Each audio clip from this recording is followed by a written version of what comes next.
it does feel like there's a sense of disbelief here in Qatar at what's happened today, and a sense that the diplomatic efforts that were being held here between Israel and Hamas really have been blown apart by this extraordinary act by Israel, an attempt to target Hamas leadership in a country with which they have relations, a neutral country, a country that is hosting these critical ceasefire talks between both sides. And certainly the response from Qatar has been very strong indeed, referring to this as a treacherous act and a criminal act. It's hard to see how this won't do damage to US, Israel, Qatari relations. Qatar's foreign policy is focused on no conflict, de-escalation, and a lack of military intervention. Well, this really does blow all that apart today. And I think the comments that were most striking was that from Caroline Levitt, the press secretary to Donald Trump, who said that Steve Witkoff,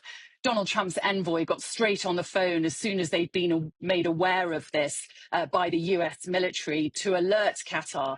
Well, the Ministry of Foreign Affairs, their spokesperson today said that the idea that they were given any forewarning is just absolute rubbish, that they were alerted by this US official, which we know to be Steve Witkoff, while explosions were happening and were taking place here in Doha. And I've heard from people here today who say they just cannot believe it, that it feels like such a violation of a country where that prides itself in its safety, that around 10 explosions were heard here in the middle of the afternoon in a residential area.